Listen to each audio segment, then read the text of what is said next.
हमारे साथ पूर्व आईपीएस अधिकारी अमिताभ कुमार दास हैं।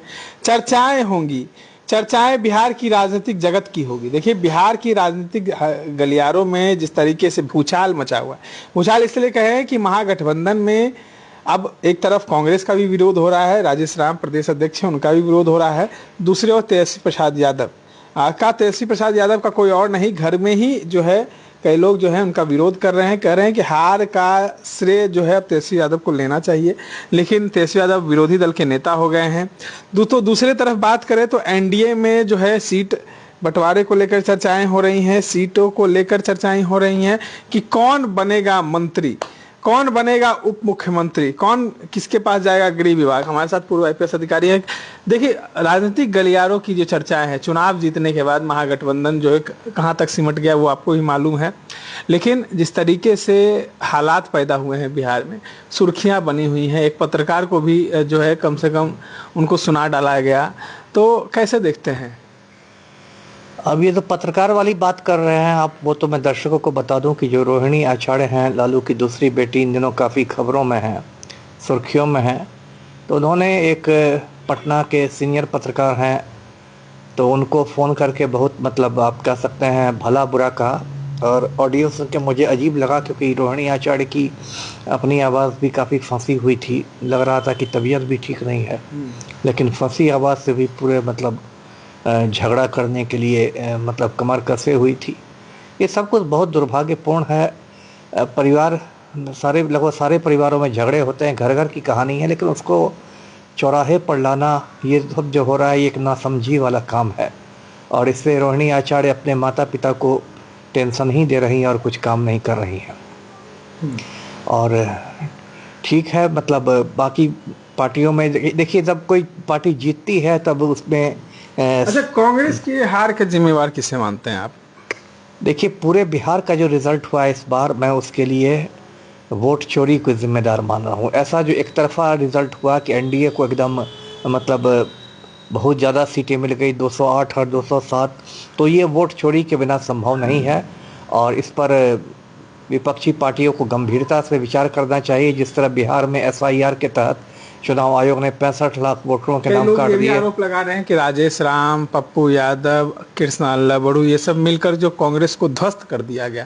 कांग्रेस ने लेट से फैसला लिया, तेजस्वी यादव ने लेट से फैसला लिया, जिसमें प्रत्याशियों को सही तरीके से चयन नहीं किया गया, पैसे लेकर जो है टिकट बेचा गया। कई आरोप जो है अब लगने शुरू हो गए। आरोप तो लगते रहते हैं। देखिए, सब कोई को आप संतुष्ट नहीं कर सकते हैं पार्टी में। जिसको टिकट नहीं मिला वो बहुत सारे आरोप लगाएगा कि टिकट बेचेगा, ये हुआ वो हुआ।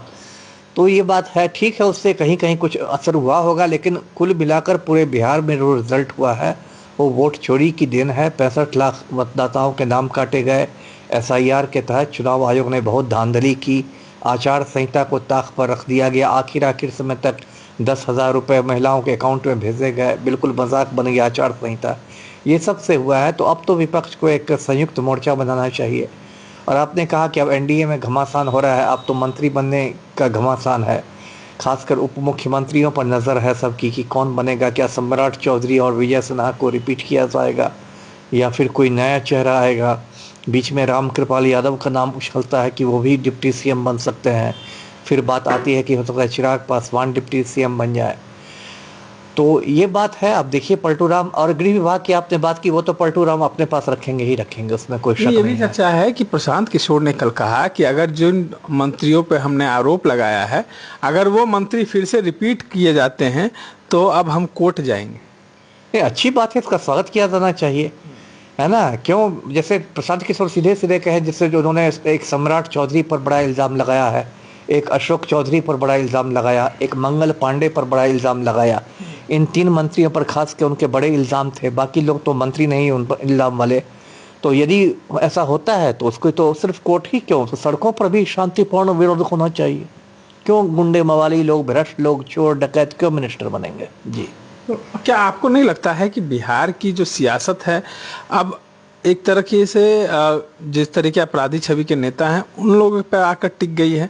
क्योंकि जिस तरीके से टिकट की घोषणा होती है, जदयू लगातार कहती है कि जंगल राज है, जंगल राज है, जंगल राज का हवाला देकर सत्ता में फिर से आई, तो जिस तरीके से अपराधियों को टिकट दिया जाता है, उनकी पार्टी के भी कई नेता हैं जिनको टिकट मिला और उन पर हत्या के आरोप लगे, चुनाव के दौरान वो जेल भी गए। वो तो सभी जानते हैं कि जो हमारे मुख्यमंत्री पलटू राम हैं वो माफिया डॉन अनंत सिंह के आज्ञाकारी चपरासी हैं। इसमें ये पूरा हिंदुस्तान जान गया है। आप कितनी भी आप जंगल राज की बात कीजिए और सुशासन का ढोल बजाइए, जो सच्चाई है वो सच्चाई है। और सिर्फ अनंत सिंह नहीं, और भी बहुत सारे खूंखार अपराधियों को भाजपा ने भी टिकट दिए, जदयू ने भी टिकट दिए।